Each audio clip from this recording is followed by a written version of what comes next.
ఈ వారం defence రౌండప్లోని weapon అనే ఒక సెగ్మెంట్లో హైపర్సోనిక్ మిసైల్ గురించి తెలుసుకుందాం. హైపర్సోనిక్ మిసైల్ అంటే ఏంటి, భారత్ దగ్గర అది ఉందా, భారత్తో పాటు ఇంకెన్ని దేశాల దగ్గర ఉంది, ఉంటే కనుక భారత్ ఎలాంటి స్థానంలో ఉంది కంపేర్ చేస్తే వేరే దేశాలతో, అవన్నీ ఇప్పుడు తెలుసుకుందాం. ఈ హైపర్సోనిక్ మిసైల్ భారత్తో పాటు ఇంకా ఏ దేశాల దగ్గర ఉంది, ఉంటే గనక భారత్ కంపేర్ చేస్తే గనక భారత్ ఎలాంటి స్థానంలో ఉంది సార్? అంటే of course first hypersonic missile అంటే ఏంటో తెలుసుకుందాం. ఓకే, తర్వాత మనం ఇది ఎవరి దగ్గర ఉంది దాని ప్రయత్నం చేద్దాం. హైపర్సోనిక్ మిసైల్ అంటే సూపర్ సోనిక్ మిసైల్ కంటే కూడా ఇంకా ఎక్కువ వేగంగా వెళ్ళేది. సూపర్ సోనిక్ అంటేనే మనకు తెలుసు, సౌండ్ స్పీడ్ కంటే ఎక్కువ వేగంగా వెళ్ళేటువంటిది సూపర్ సోనిక్. సౌండ్ స్పీడ్ ని 1 మ్యాక్ అని కొలుస్తారు. 1 మ్యాక్ కంటే ఎక్కువ వేగంగా వెళ్ళేటువంటి సూపర్ సోనిక్ కింద మనం పరిగణించాలి. అంటే 1.5, 2 మ్యాక్, 2.5, 3 మ్యాక్, 3.5, 4 మ్యాక్ స్పీడ్ లో వెళ్ళేవన్నీ కూడా సూపర్ సోనిక్. మన BrahMos missile super sonic, hyper sonic కాదు, సూపర్ సోనిక్ స్పీడ్ లో వెళ్తుంది. ప్రతి బ్యాలిస్టిక్ మిసైల్ కూడా టర్మినల్ ఫేజ్ లో హైపర్ సోనిక్ అవుతుంది. షూట్ చేసినప్పుడు హైపర్ సోనిక్ అవ్వద్దు. ఆ షూట్ చేసినప్పుడు పైకి వెళ్ళి ఆకాశంలోకి వెళ్ళిన తర్వాత గురుత్వాకర్షణ శక్తి భూమి యొక్క గ్రావిటేషనల్ ఫోర్స్ తోటి కిందికి వస్తున్నప్పుడు అది 7, 8, 10 మ్యాక్ లో కూడా వచ్చేటువంటి అవకాశాలు, అప్పుడు అది హైపర్ సోనిక్ అవుతుంది. కానీ దాన్ని హైపర్ సోనిక్ మిసైల్ అని పిలవం, జస్ట్ సింపుల్ బ్యాలిస్టిక్ మిసైల్. లేదా ఈవెన్ క్రూజ్ మిసైల్స్ కూడా ఒకసారి పైకి వెళ్ళి దాన్ని కనుక మనం బ్యాలిస్టిక్ మిసైల్ గా దాన్ని వాడగలిగితే, క్రూజ్ మిసైల్స్ కి బ్యాలిస్టిక్ మిసైల్ కి ఒకటే తేడా, దీన్ని మానిటర్ చేయొచ్చు, దీన్ని నావిగేట్ చేయొచ్చు, బ్యాలిస్టిక్ మిసైల్ చేయడం చాలా కష్టం. ఆ రెండు తీసేస్తే కనుక ఈవెన్ క్రూజ్ మిసైల్ కూడా ఒక హైట్ నుంచి పడిందంటే హైపర్సోనిక్ స్పీడ్స్ వచ్చేటువంటి అవకాశాలు ఉన్నాయి కూడా. కానీ హైపర్సోనిక్ మిసైల్ అని సపరేట్ దీనికి పేరు ఎందుకు పెట్టి, ఎందుకంటే ఇది మ్యాక్ 5 కంటే ఫాస్ట్ గా వెళ్ళగలదు. మ్యాక్ 5 అంటే స్పీడ్ ఆఫ్ సౌండ్ కంటే 5 రెట్లు కనీసం అంతకంటే ఫాస్ట్ గా వెళ్ళగలిగినటువంటి మిసైల్స్ ఏవైతే ఉంటే దాన్ని హైపర్సోనిక్ మిసైల్స్. చాలా చాలా నీష్ టెక్నాలజీ ఇది, చాలా కోర్ టెక్నాలజీ, చాలా తక్కువ మంది దగ్గర ఉన్నటువంటి టెక్నాలజీ. మొట్టమొదటిసారి ఇది మనకు రష్యా మా దగ్గర ఉంది అని వాళ్ళు ప్రకటించుకున్నారు. తర్వాత చైనా మా దగ్గర ఉందని చెప్పారు, కానీ నిజంగా అది డెమాన్స్ట్రేట్ చేసి ఎవరు చూడలేదు, కాంబాట్ లో అది ఎవరు కూడా ఫేస్ చేయలేదు. మూడవది ఇరాన్ చెప్పుకుంది మా దగ్గర ఉంది హైపర్సోనిక్ మిసైల్ అని. నిన్న మేము ఇజ్రాయెల్ మీద హైపర్సోనిక్ మిసైల్ వేసామని వాళ్ళు చెప్తున్నారు, కానీ ఇంతవరకు మనకు డీటెయిల్స్ ఇంకా సరిగా రాలేదు. చూద్దాం రాబోయే రోజుల్లో నిజంగా అది హైపర్సోనిక్ కాదా ఏంటి మనకు తెలుసు. భారతదేశం కూడా హైపర్సోనిక్ మిసైల్ ఆల్రెడీ మనం టెస్ట్ చేశాము. ప్లస్ ఈవెన్ బ్రహ్మోస్ కూడా హైపర్సోనిక్ తీసుకెళ్లేటువంటి ప్రయత్నం మనం చేస్తాం. యుఎస్ఏ చాలా ట్రయల్స్ చేసింది, అన్ఫార్చునేట్ గా ఫ్లాప్ అయ్యింది. సో వాళ్ళు ఏం చేశారంటే యూకే, యుఎస్ఏ ఇద్దరు కలిసి చైనాలో హైపర్సోనిక్ మిసైల్ మీద పనిచేస్తున్నటువంటి టీమ్ ని అక్కడి నుంచి వాళ్ళు చాలా ప్లాన్ చేసి మొత్తం వాళ్ళని, వాళ్ళ కుటుంబాలని అక్కడి నుంచి చైనా నుంచి తీసుకెళ్లిపోయి సురక్షితంగా అమెరికాలో పెట్టారు. కాబట్టి వాళ్ళ టెక్నాలజీ తోటి, వాళ్ళ నాలెడ్జ్ తోటి బహుశా వాళ్ళు తయారు చేసే ప్రయత్నాలు చేస్తున్నారు. ఇప్పటి వరకు అమెరికా వాళ్ళ దగ్గర కన్ఫర్మ్డ్ గా హైపర్సోనిక్ మిసైల్ ఏమని చెప్పలేదు. ట్రయల్స్ జరుగుతున్నాయి, ఏవో ఉన్నాయి, కొంత సక్సెస్ అయింది, కానీ ఇంకా కన్ఫర్మ్డ్ గా వాళ్ళ దగ్గర మనకు కనిపించట్లేదు.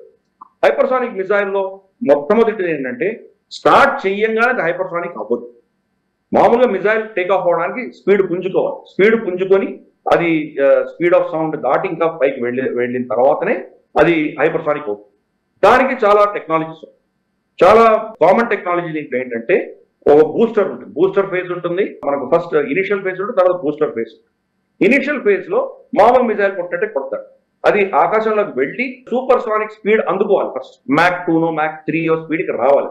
మ్యాక్ 2, మ్యాక్ స్పీడ్ 3, మ్యాక్ 3 స్పీడ్కి వచ్చిన తర్వాత ఆ బూస్టర్ కి హ్యాండ్ ఓవర్ చేస్తుంది. అప్పుడు ఆ బూస్టర్ టేక్ ఓవర్ అయిన తర్వాత అది 5, మ్యాక్ 6, మ్యాక్ 7 స్పీడ్ లో అది అక్కడి నుంచి టేక్ ఓవర్. అంటే మామూలు గ్రౌండ్ లెవెల్ నుంచి హైపర్సోనిక్ కొట్టలేదు. హైపర్సోనిక్ మిసైల్ కొట్టాలంటే దానికి మినిమం సూపర్ సోనిక్ స్పీడ్ వచ్చిన తర్వాత హైపర్సోనిక్ స్పీడ్ యాక్టివేట్ అవుతుంది.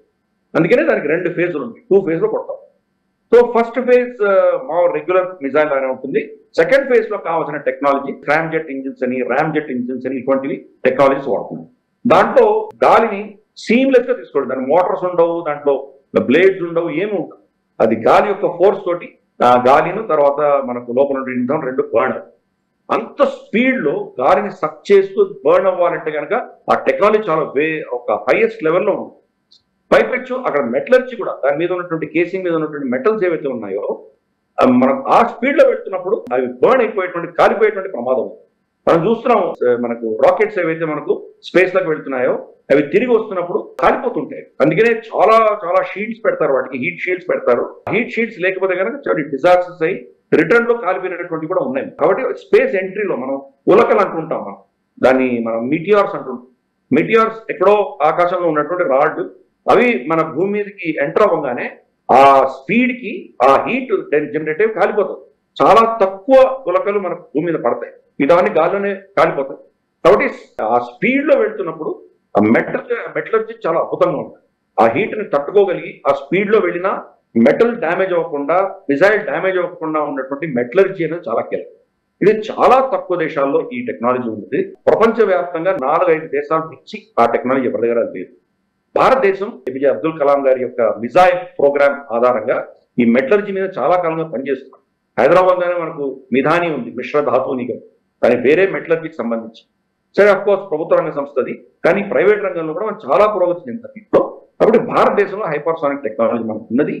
మనకు ఆల్రెడీ రాకెట్ టెక్నాలజీ ఉంది కాబట్టి రాకెట్ టెక్నాలజీని బేసిక్ మిసైల్ టెక్నాలజీ అనుసంధానం చేసుకుంటూ చాలా అద్భుతంగా మనం దీన్ని తయారు చేస్తాం. ఇది ఒక న్యూక్లియర్ పవర్ దేశాలకైతే ఇది చాలా లాభసాటి.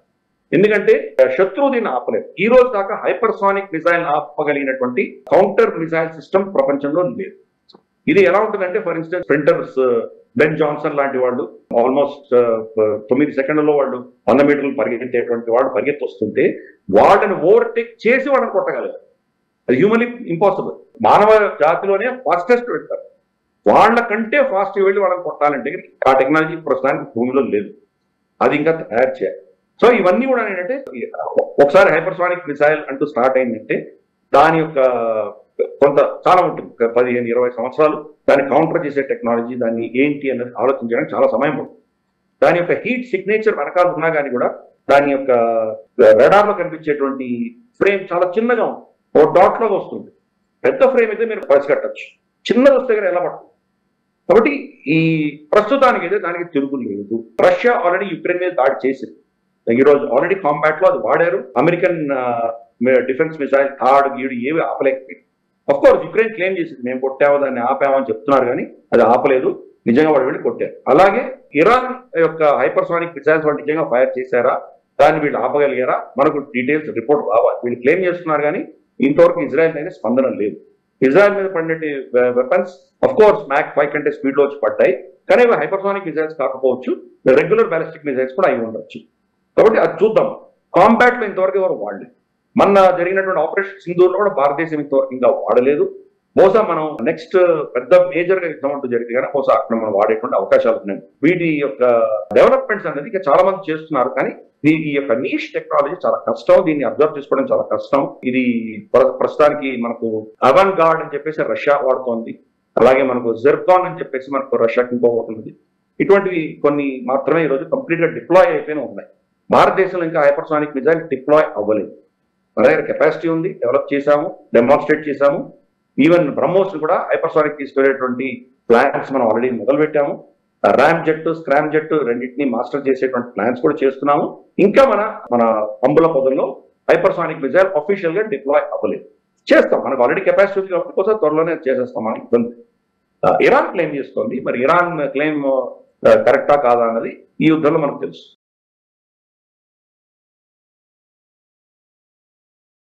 ఈ వీడియో మీకు నచ్చినట్టయితే లైక్ చేయండి, 10 మందికి షేర్ చేయండి. అలాగే కామెంట్ల రూపంలో మీ అభిప్రాయాలను మాతో పంచుకోండి. Nationalist hub group of channels ను సబ్స్క్రైబ్ చేసుకుని తెలుగునాట జాతీయవాద జర్నలిజాన్ని ప్రోత్సహించండి. ఈ వీడియో కింద ఉన్న బెల్ ఐకాన్ పై క్లిక్ చేయడం మర్చిపోవద్దు.